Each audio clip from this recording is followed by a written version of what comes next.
Hello everyone, this is Rohit Tiwari. As usual, I'm going to teach you something from social science. The chapter name is Endogenetic Movements.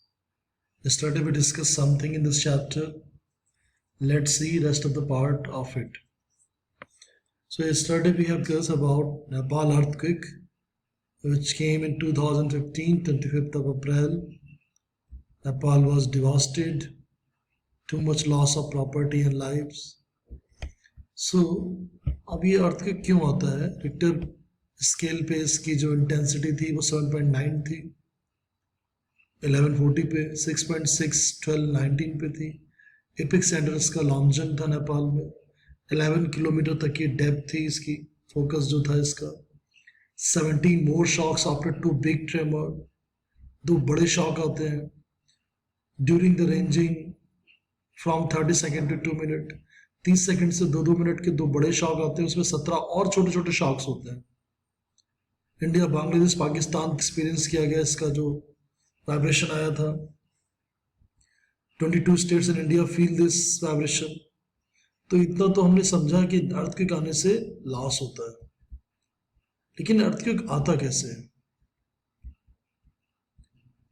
तो उसके लिए हमें समझना पड़ेगा endogenetic movements को. और मैं लास्ट टाइम आपको ये चीज समझाई थी, वेलोसिटी, डायरेक्शन और लैंड फॉर्म्स, कैसे जो इस मूवमेंट है वो आगे इंडोजेनेटिक मूवमेंट इसको कॉज करता है. अब यहाँ पे देखिए कंप्रेशनल और टेंशन को समझाया है. टेंशन क्या है? आप किसी चीज को खींचो, एक पेपर को, तो टूट जाएगा, टेंशन हुई. टेंशन ब्रेक कर देता है. कंप्रेशन क्या करता है? आप वही फोर्स को दो तरफ से अप्लाई कर रहे हो लेकिन एक डायरेक्शन में, तो चीज क्या हो जाएगी? ऊपर उठ जाएगी.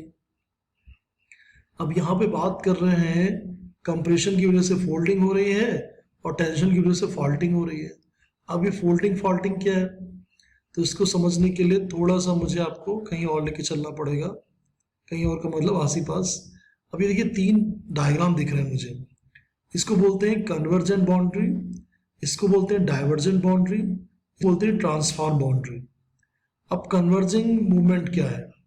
कन्वर्जिंग मूवमेंट ही कंप्रेशनल है, कंप्रेशनल फोर्सेस है, कि जब व्हेन द टू फोर्सेस और जो भी उसका सिस्मिक वेव्स हैं या जो भी अर्थ के इंटीरियर में जो भी फोर्स प्रोड्यूस हो रहा है, एनर्जी रिलीज हो रही है, ठीक है, तो when they comes towards each other, ठीक है, अगर हम अर्थ के ग्राउंड पे ले लें, when the two land mass are two blocks or two land mass that are coming close to each other, then the middle part will be raised upward because of compressional force. तो इससे क्या होगा? Mountain बनेंगे. तो ये अर्थ की सतह के नीचे हो रहा है, अर्थ की सतह के ऊपर भी हो रहा है, कि जब दो फोर्स आमने सामने आते हैं, नेचुरल फोर्सेस, तो वो कंप्रेशन है और वो चीज को ऊपर उठा देंगे. इसी को आपकी बुक में क्या बताया गया है? इसी को बताया गया है folding. waves moving towards each other, waves हो, forces हो, moving towards each other, तो क्या होगा? folding होगी. folding माने compression. waves moving towards each other, compression, folding. और इसी को बोलते हैं converging plates movement भी बोलते हैं, या हम इसको folding बोलते हैं. तो ये दोनों फोर्स एक तरफ आ रही है, दोनों एक दूसरे की तरफ आ रही है, तो converging है, compression है और ये फोल्डिंग है. तो तीनों बातें एक ही हैं, कंप्रेशन, फोल्डिंग एंड क्या रह गया? एक चीज, कंप्रेशन, फोल्डिंग. एक चीज याद करिए, क्या है? कंप्रेशन मेन हो गया, फोल्ड हो गया, और इसकी वजह से जो माउंटेन बिल्डिंग है वो होगी. ठीक है, तो एक बार इसमें चलते हैं और देखते हैं. तो वेव्स यहाँ पे लिखा है, तो वेव्स भी हो सकता है, फोर्सेस भी हो सकता है. फोल्डिंग है, कंप्रेशन है, और इसी को कन्वर्जेंट बाउंड्री या कन्वर्जिंग प्लेट मूवमेंट भी कहेंगे. तो 3 बातें हो गई. फिर से मैं बता रहा हूँ, फोल्डिंग कहिए या कन्वर्जिंग कहिए या इसको कंप्रेशन कहिए, तीनों बातें एक ही हैं. फिर से बताइए 3 बातें क्या होंगी? Compression, converging and folding, all 3 are same. अब दूसरा क्या है? डाइवर्जेंट बाउंड्री या डाइवर्जिंग प्लेट्स मूवमेंट या फिर फॉल्टिंग या फिर टेंशन। अब देखिए टेंशन वही है, टेंशन पेपर को खींच रहे हैं। When the two plates moving away from each other, then what happens? Widening oceans, forming of block mountains। तो इससे भी कई तरह के कंस्ट्रक्शन डिस्ट्रक्शन होते हैं। तो जब दो प्लेट एक दूसरे से दूर जा रही हैं, या दो वेव्स एक दूसरे से दूर जा रही हैं, या दो फोर्सेस एक दूसरे से दूर जा रहे हैं, तो ये डाइवर्जिंग प्लेट्स का मूवमेंट है, ये डाइवर्जिंग मूवमेंट है। या इसे क्या हम कहेंगे? टेंशन कहेंगे, टेंशन हो रही है, टेंशनल फोर्सेस हैं। या हम इसको क्या कहेंगे कि फॉल्टिंग हो रही है। अब यहाँ पे तीन नाम है, टेंशन, टेंशनल फोर्सेस या tensional movement, divergent, diverging movement और डाइवर्जेंट बाउंड्रीज, एंड फॉल्टिंग। तो फॉल्टिंग, टेंशन और डाइवर्जिंग तीनों आपस में एक दूसरे से जुड़े हैं। थोड़ा थोड़ा डिफरेंस है डेफिनेशन का, लेकिन तीनों एक ही ओरिजिन, एक ही सोर्स है। यहाँ पे फोल्डिंग, कंप्रेशन और कन्वर्जिंग एक ही बात है। फोल्डिंग, कंप्रेशन, कन्वर्जिंग एक ही बात है। यहाँ पे फॉल्टिंग, डाइवर्जिंग एंड टेंशन एक ही बात है। अब यहाँ पे क्या हो रहा है थर्ली प्लेट में, जो अभी शायद आपकी बुक पे नहीं है, इसमें दो प्लेट एक दूसरे से स्लाइड करते निकल जाते हैं, और इसीलिए अर्थक्वेक और वोल्केनिक इरप्शन होते हैं, क्योंकि वाइब्रेशन बहुत ज्यादा हो जाता है, ठीक है, एनर्जी ज्यादा रिलीज होती है। तो when the two plates they are just sliding on each other, it causes transform plates movement, ठीक है। तो ये ट्रांसफॉर्म है, ये डाइवर्जिंग है और ये कन्वर्जिंग है। पास पास आ रहे हैं, इसमें दूर दूर जा रहे हैं, इसमें स्लाइड हो रहा है, ठीक है। वापस अपने चैप्टर में चलते हैं और देखते हैं क्या हो रहा है। तो प्रेशर, टेंशन, प्रेशर क्या है? अप्लाई हो रहा है, tension, waves moving away from each other, faulting हो रही है, इफेक्ट यहां भी आ रहा है फॉल्टिंग पे, इधर फुल हो गई, इधर पूरा फॉल्टिंग होगी प्रोसेस में, ठीक है।